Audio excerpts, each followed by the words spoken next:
Assalamualaikum warahmatullahi wabarakatuh. Waalaikumsalam warahmatullahi wabarakatuh. Bismillah, alhamdulillah, wassalatu wassalamu ala sayyidina Muhammad ibn Abdillah wa ala alihi wa ashabihi wa man nasarahu wa wala la hawla wa la quwwata illa billah ma ba'du. Bismillahirrahmanirrahim. Qala al-mu'allif wa syarih rahimahullah ta'ala wa adamanna fa bihi ma bi'ulu mimma fi darani amin. Mas'alatun idza qila laka al-imanu bi sifati taharati am la?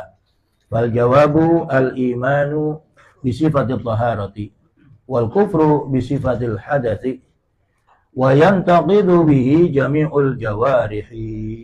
Nah, lanjutan yang kita bahas hari ini adalah iman itu bersifat suci atau tidak.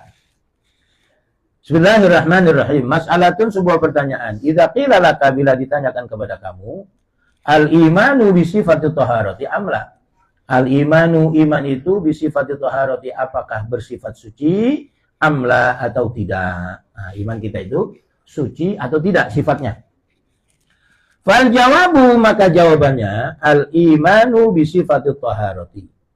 Iman itu bersifat suci. Nah, karena suci kan seperti kita mau ibadah. Syarat sahnya ibadah itu, syarat sahnya sholat, kita harus suci fisik. Tidak boleh ada hadas kecil, hadas besar atau najis pada badan, pada pakaian, pada tempat.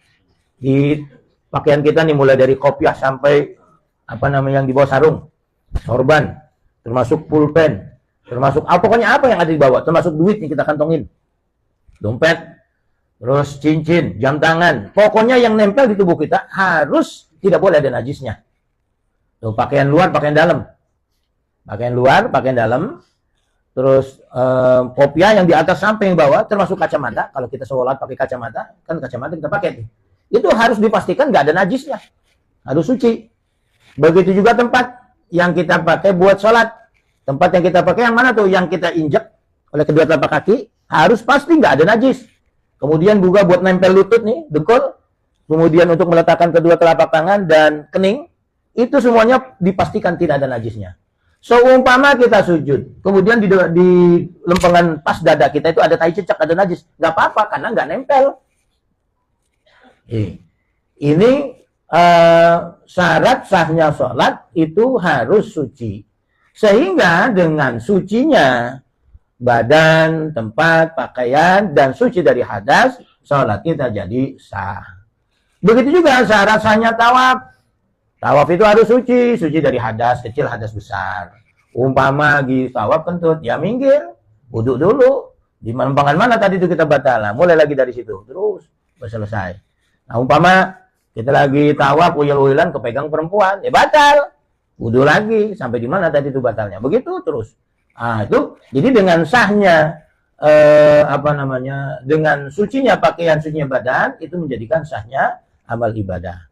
Begitu juga iman kita itu bersifat suci. Artinya segala apa yang kita kerjakan, baik yang ibadah mahdhah ataupun ibadah ghairu mahdhah, kalau dilakukan karena kita beriman, maka ibadah itu sah. Contohnya, kita ini membagikan sebagian rezeki kita kepada teman-teman. Apa saja dah, berupa makanan, minuman, itu ada nilainya, ada pahalanya. Kenapa? Karena kita beriman. Maka amal kita itu sah. Jadi juga kita mesem sama orang ketemu, apa kabar bro? Mesem. Zaman sekarang kan bro. Tapi kalau sebuah gabungan jangan bro. Lagi jauh-jauh bro, ya. Hukumnya banget, jangan. Assalamualaikum. Nah, ini kita ngomong gitu aja, mesem itu ada pahalanya karena kita beriman, sah tuh. Nah, yang konyol kalau kufur gimana nih? Wal kufru bi sifatil hadasi, wal kufru, dan kufur bi sifatil hadasi, bersifat najis, hadas. Bagaimana tuh? Ya, wayan taqidu, dan menjadi batal bihi sebab kufur jami'ul jawarihi, seluruh pahala yang dilakukan oleh anggota tubuh. Bapak hadirin saudara, kalau kita beriman, kita mau tidur kita itu niatnya ntar mau bangun sholat tahajud. Itu tidur ada pahalanya tuh. Kita tidur nih, kan malam kita capek, kita tidur niatan kita besok saya mau berangkat kerja supaya badan saya fresh. Kemudian tidur, saya ntar malam mau bangun sholat tahajud, besok saya mau subuh gabungan supaya nggak kesiangan tidur. Itu niat begitu tuh, itu ada pahalanya. Padahal itu tidur. juga kita makan. Nah, ntar kita makan ya. Nanya doang ini. Ya, tuh kita sarapan tuh. Tujuannya untuk apa? Ya supaya ntar kita nggak ngerepotin bini. Ya kan kalau kita belum sarapan, bini kita hari masak tuh di dapur udah. Atau dia kemana?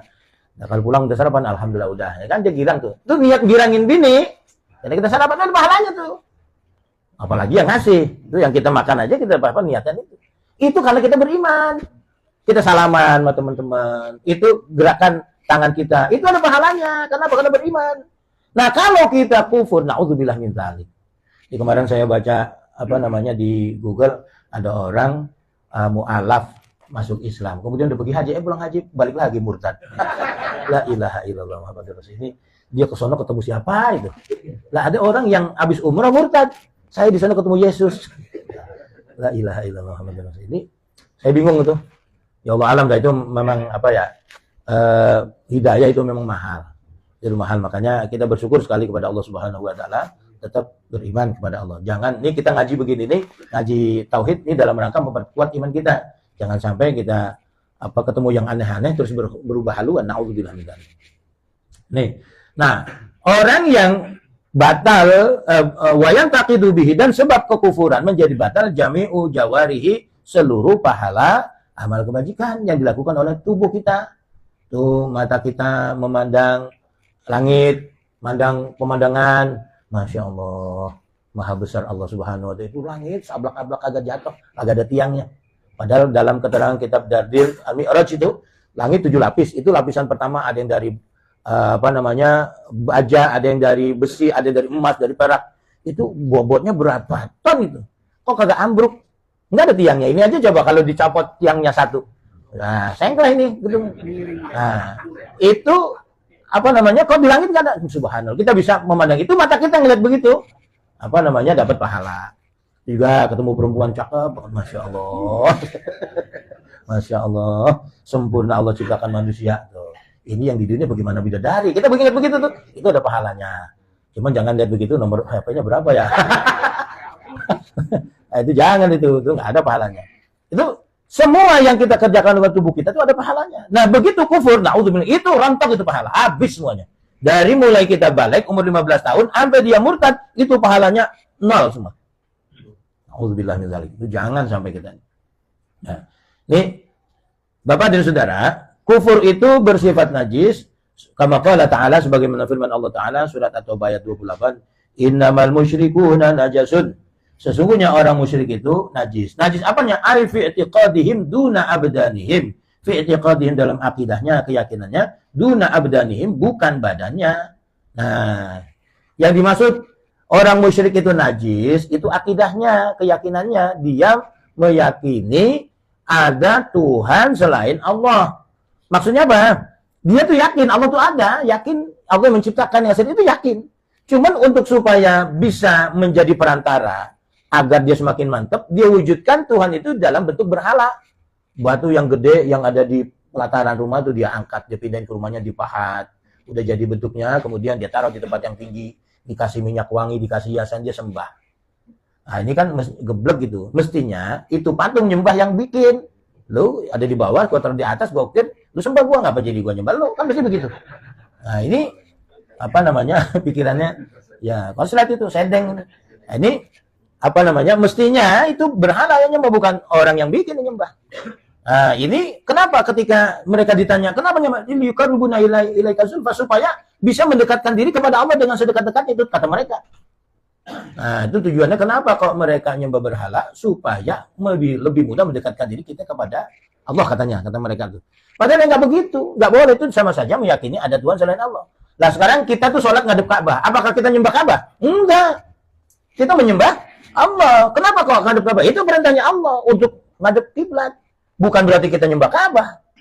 Tuh, enggak. Kita menyembahnya Allah. Nah, arah penyembahan kita kepada Allah menghadap kiblat. Orang Indonesia ngadepnya ke barat, ngulon. Nah, orang yang ada di sebelah sana mungkin ngadepnya ke timur. Atau yang ada di sebelah sana ngadepnya ke selatan. Yang selatan ngadepnya ke utara. Bisa jadi. Nah, ini pokoknya arah penyembahan kita ke Ka'bah. Bukan berarti nyembah Ka'bah, menyembah Allah Subhanahu wa taala. Nah, kita kan tidak meyakini ada Tuhan selain Allah, yang kita sembah siapa? Allah, bukan Ka'bah. Karena Ka'bah itu tidak akan bermanfaat apa-apa kalau kita nggak sembah. Nah, kalau yang bisa membuat mudarat kalau kita nggak sembah adalah Allah Subhanahu wa Ta'ala. Nah, karena itu bangunan yang disucikan, yang dimuliakan oleh Allah, sehingga dia bisa memberikan manfaat kepada kita. Itu ada di Ka'bah itu namanya multazam, antara Hajar Aswad dengan pintu Ka'bah. Itu barang siapa berdoa itu mustajab. Ada lagi di belakang pintu Ka'bah tuh. Itu kalau orang mau berdoa yang buruk-buruk di situ tuh, untuk mencelakakan orang. Nah, itu mustajab juga tuh. Tapi jangan dikerjain nih Ustaz Ali ya. Jangan nyantet orang dari Ka'bah. Saya baca dalam kitab itu, kalau yang baik-baik itu di multazam itu di belakang itu, di pas pintu Ka'bah di belakang itu. Nah, ini umpamanya di pintu Ka'bah sebelah sininya nih. Doa yang buruk-buruk, naudzubillah min dzalik. Ya. Ini orang kafir itu akidahnya najis, bukan badannya, akidahnya. Kalau badannya itu dilumus seperti orang Papua, ya orang pendatang Papua itu, untuk melindungi dirinya dari gigitan nyamuk malaria itu dilumuri lemak babi. Kalau begitu baginya najis badannya, lemak babi. Nah, kalau dia masuk Islam kita tahu ya dimandiin tuh seluruh tubuhnya, bukan lagi sunnah mandinya tapi wajib loh ada. Babinya tuh di 7 kali dicemplungin ke sungai itu. Ya, lelepin 7 kali. Kalau ada tuh satunya lagi dicampurin tanah tuh airnya. Jadi tadi ember campur tanah, guyurin, bilasin. Itu untuk membersihkannya. Itu kalau memang kita tahu bahwasanya dia berumuran najis. Ini Bapak dan Saudara, saya ini bulan Ramadan tahun yang lalu di sekolah itu ada kajian. Kajian saya bagian ngaji fikih, itu membahas masalah najis. Lagi nerangin najis sama anak-anak itu, di antara najis bughalazir masak babi, daging babi. Di sebelahnya itu ruang Kristen. Saya tanya, habis ngapain nih? Habis masak apa? Daging babi. Kita di sebelah terangin najis bughalazir, sebelah yang Kristen itu lagi masak babi bulan Ramadan lah, ilah. Ya nggak ada masalah, biarin aja itu urusan mereka. Nah, ini Bapak dan Saudara ya. Jadi yang dimaksud najis itu musyrik itu akidahnya, bukan badannya. Selama mereka tidak menggunakan barang-barang najis bughalazir, maka ya tidak masalah. Tapi kalau kita tahu yakin dia menggunakan itu, ketika masuk Islam harus dibersihkan 7 kali. Begitu juga begini Pak.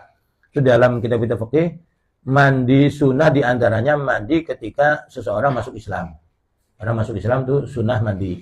Tetapi ada yang malah bukan sunnah, wajib. Contohnya gimana? Contohnya ketika dia sudah masuk Islam, sudah balik. Kalau yang perempuan sudah haid, yang laki-laki sudah mimpi bersetubuh dan keluar mani. Nah itu maka bukan lagi sunnah tapi wajib mandinya. Kenapa? Kan dulu nggak ada syariat mandi, iya. Tapi setelah masuk Islam ada syariat mandi, maka wajib mandinya. Begitu juga kalau dia suami istri kan pernah bersetubuh. Sehingga ketika masuk Islam suruh mandi wajib, bukan sunnah lagi. Jadi wajib itu. Nah ini dulu saya ingat waktu ngaji sama Kiai Zakwan itu, ketika orang sudah masuk Islam itu rambutnya dipotong dikit, terus dibuntel di kain putih, dipendam di masjid. Apa hikmahnya? Supaya enggak balik lagi murtad. Jadi suruh pendam. Tapi kalau dia udah dewasa, suruh mandi dulu, suruh mandi junub, ya kemudian baru digunting rambutnya, dimasukin kain putih, dipendam di masjid, di pelataran masjid. Pokoknya di bagian mana, mau di belakang, depan, samping, yang ada halamannya bisa untuk digali untuk mendem itu silakan. Tujuannya apa? Untuk tadi supaya tidak balik murtad. Nih. Nah, seluruh amal ibadah orang yang murtad itu semuanya rontok. Lakin lau aslamal kafiru. Akan tetapi lau aslamal kafiru, bila orang kafir itu masuk Islam, usiba ala ma fa'alahu minal qurbi, maka apa yang kebaikan yang ia lakukan itu diberi pahala. Allati la yahtaju ila niyatin, yang mana pendekatan diri kurba itu tidak butuh kepada niat. Contohnya apa? Ibadah yang nggak perlu niat, kasodakotin, sedekah, wasilatin, silaturahmi, wa'idkin, memerdekakan budak. Tuh. Jadi orang kafir yang dia royal, dia dermawan, umpama ada orang pengusaha non muslim, pokoknya orang mana aja lah non muslim, dia royal tuh, bagi-bagi CSR perusahaannya ke semua orang. Kemudian dia masuk Islam, itu kita kalah tuh sama dia pahalanya. Begitu masuknya pahalanya udah banyak. Kenapa? Itu CSR yang dia bagi-bagi itu kan miliaran. Pernah kita sedekah miliaran? 100.000 jadi inget terus. Miliaran. Kalah kita tuh pahalanya sama mereka tuh. Karena semua amal ibadah yang pernah dia kerjakan sebelum dia masuk Islam, begitu dia masuk Islam itu langsung keluar tuh, dirapel bahasa sekarang. Dirapel semua kebajikan yang pernah dia kerjakan, dirapel semua. Pokoknya ibadah yang perlu niat. Yang tidak perlu niat, sedekah, silaturahmi, merdekakan budak, atau kalau sekarang ya mungkin dia membiayai pengobatan orang-orang yang sakit atau pengobatan katarak gratis. Kemudian anak-anak tuh yang nggak bisa sekolah, dia bayarkan sekolahnya, nggak bisa nebus ijazah, dia tebus ijazahnya tuh. Nah itu ketika dia masuk Islam itu pahala-pahala yang kebaikan pernah dikerjakan itu diberi ganjaran oleh Allah Subhanahu Wa Taala. Makanya jadi orang kaya itu penting. Oh iya. Itu ya jangan yang penting beriman. Ya bagus juga sih. Cuma kalau kaya ya repot juga. Nih Bapak dan Saudara ya. Ini orang kafir ketika dia masuk Islam, maka seluruh amal ibadah yang ia kerjakan yang tidak perlu niat itu nanti diberikan pahala oleh Allah Subhanahu Wa Taala. Wa nahkumu bisihatihi min hina idzin. Wa nahkumu dan kami menghukumi bisihati dengan sah, kata Syekh Nawawi ini, min hina idzin dari sejak itu, jadi sejak dia masuk Islam. Jadi seluruh amal yang dulu pernah dia kerjakan itu diberi pahala oleh Allah Subhanahu. Beda dengan sholat, haji, enggak ada itu, karena itu harus niat.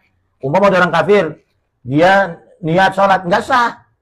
Kenapa? Karena dia belum masuk Islam.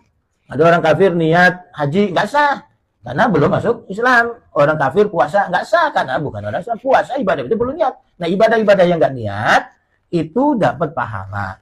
Ketika mereka nanti masuk Islam. Bapak dan Saudara, non Muslim melakukan kebajikan ada nggak manfaatnya buat dirinya di dunia? Ada. Apa itu? Ya Allah kasih dia sehat. Allah kasih dia dapat penghargaan dari masyarakat. Allah kasih orang-orang semakin suka sama dia. Urusannya dimudahkan. Ada pahalanya. Tapi di akhirat nggak ada.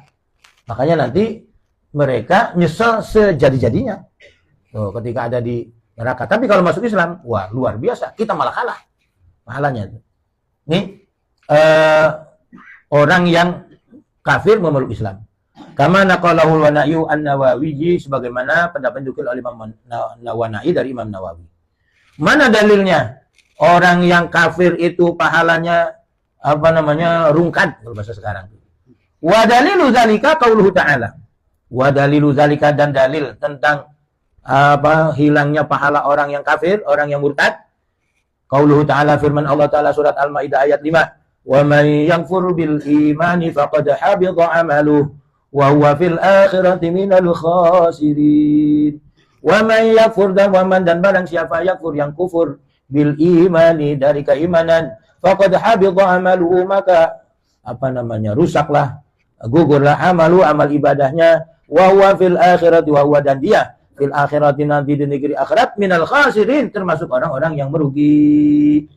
Kapan tuh orang yang merugi? Ay wa may yartadda anil imani, waman, dan barang siapa yartadda yang murtad anil imani dari sudah beriman, faqad batala amaluhu as-salihu, maka batalah seluruh amal kebaikannya qabla dzalika, sebelum itu. Nah, itu orang yang kufur sesudah beriman. Artinya ketika dia beriman, itu kan semua yang dia kerjakan itu ada pahalanya. Tidur berpahala, makan berpahala, minum, sampai buang hajat itu ada pahalanya. Ada pahalanya, siapa bilang enggak? Ada pahalanya. Itu luar biasa orang beriman. Tapi ketika dia murtad, itu habis semuanya. Rontok semuanya, kosong, enggak punya pahala. Nah, terus umpama dia tobat, murtadnya berapa? 5 tahun. Dari mulai 15 sampai 50 beriman. Umur 50, murtad itu dari 15 sampai 50, berarti 35 tahun, pahalanya habis 0. Terus murtad 5 tahun. Umur 55, masuk Islam lagi, tobat. Nah, itu mulai lagi tuh, pahalanya dari 0, dari 1, 2, 3, dan seterusnya. Celakanya, amal ibadah yang dia ketinggalkan selama 5 tahun, dia kan kagak sholat tuh. Selama 5 tahun kagak puasa. Selama 5 tahun gak zakat fitrah, gak zakat mal. Maka itu semuanya wajib dia qadain. Sembayang selama 5 tahun wajib dia qada. Puasa Ramadan selama 5 tahun wajib dia qada. Zakat fitrah selama 5 tahun wajib dia qada. Wah, itu Masya Allah. Kenapa kau ini? ini diperberat supaya orang tidak melakukan perbuatan murtad. Karena rugi. Nggak ada untungnya. Ini Bapak dan Saudara, tantangan buat kita. Harus anak-anak kita itu, generasi kita harus fanatik terhadap agama Islam. Jangan sampai gara-gara ngikutin perempuan cakep, kaya, hebat pendidikannya, jabatan tinggi, kawin sama dia pindah agama. Yang laki, yang perempuan juga begitu, ngikutin lakinya non muslim, pindah agama. Na'udzubillah min dzalik. Ini Pak, saya punya teman tuh, ada orang Betawi, di lakinya Hindu, pindah agama Hindu. Masya Allah. Tapi teman-teman kuliah saya perempuan. La ilaha illallah. Dia cerita, gue diusir sama orang tua gue. Emang apa? Laki gue orang Hindu. Terus gue ngikutin ya. Bubuh aja, orang Betawi kan fanatik sama Islam. Lu pindah agama ya diusir. Masya Allah. La ilaha illallah Muhammadur Rasulullah. Bapak hadirin sekalian, hidayah itu mahal. Jadi jangan sampai ini orang Betawi konyol. Ada lagi satu Betawi lagi, Katolik. Orang Priuk, orang Betawi kagak ada cerita Katolik. Iya, gua turunan Portugis, pantes. Turunan Portugis, pantes. Jadi ada di Priuk kan. Ya, orang Betawi kagak ada yang Katolik. Gua turunan Portugis. Oh ya, pantes dah. Itu kayak sini kan juga ada Belanda ya. Belanda Depok tuh. Nah, Depok tuh yang Belanda Depok ya Kristen agamanya, bukan Islam. Masya Allah. Ini hidayah itu mahal. Jangan sampai anak keturunan kita sampai menjadi merugi. Fala yu'taddu bihi wa la yusabu alaihi.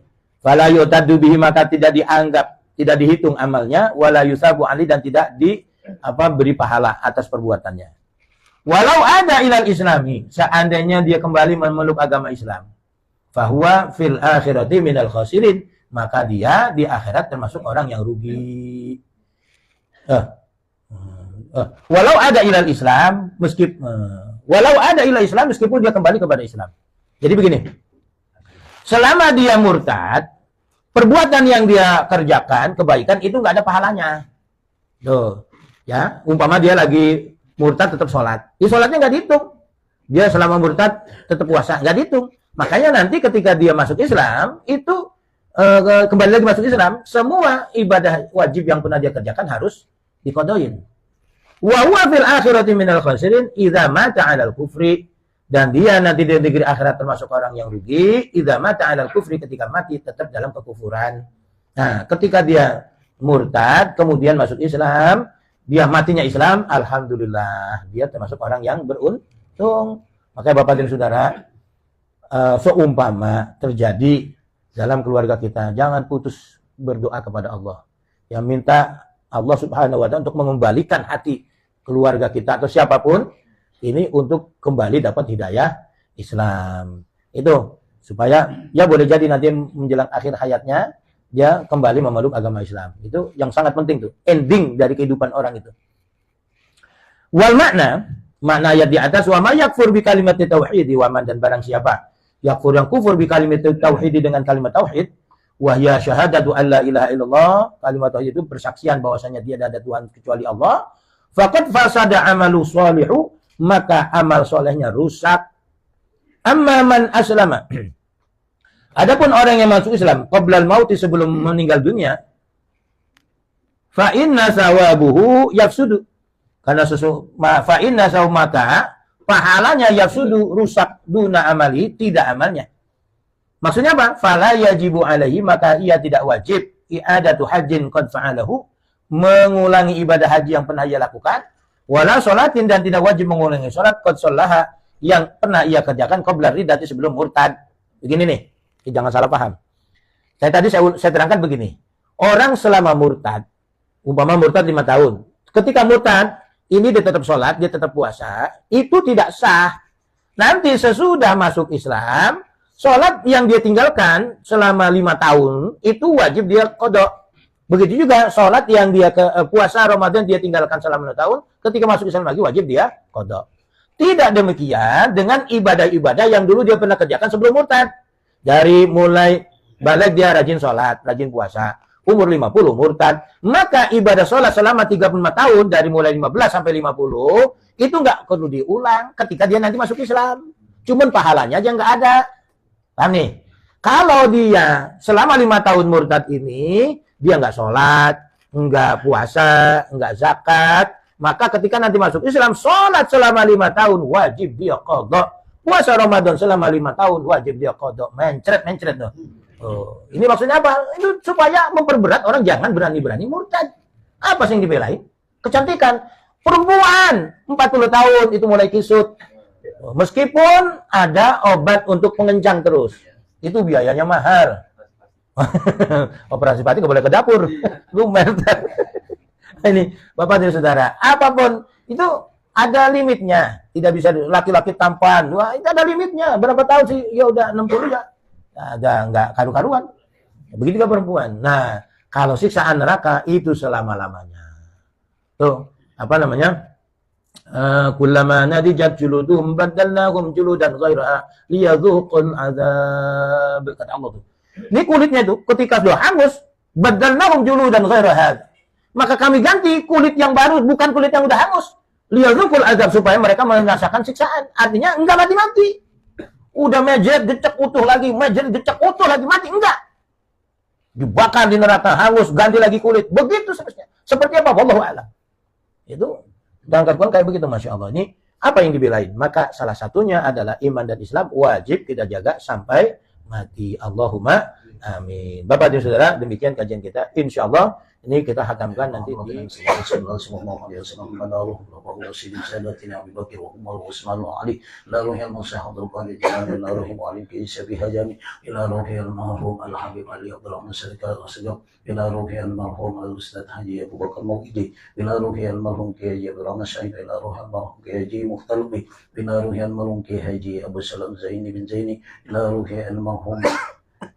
والمرحوم من آبائنا وأمهاتنا وأجدادنا وجداتنا ولقراباتنا ولأستاذنا ولمعلمنا ولجميع المسلمين والمسلمات ومصليهم وفرائهم بأن الله يتكساهم بالرحمة والمغفرة ويسلهم الجنة إلى حضرة النبي الفاتحة. أعوذ بالله من الشيطان الرجيم. بسم الله الرحمن الرحيم.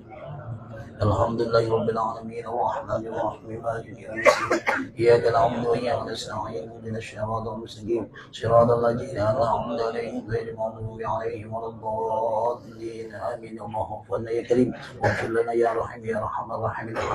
اللهم بحق الفاتحة وبشير الفاتحة وبإجامة الفاتحة افتح لنا أبواب الخير أبواب البركة أبواب النعمة أبواب القوة أبواب الصحة أبواب السلامة أبواب المغفرة أبواب الجنة أبواب الرضا. اللهم اجعل لنا ولدا صالح سالما عالما غنيا وبرا ولوالدي وطاعة لك ولرسولك صلى الله عليه وسلم والفوز من الآفات والآحاد إنك على كل شيء قدير. اللهم إنا نسألك رضاك والجنة ونعوذ بك من سخطك والنار.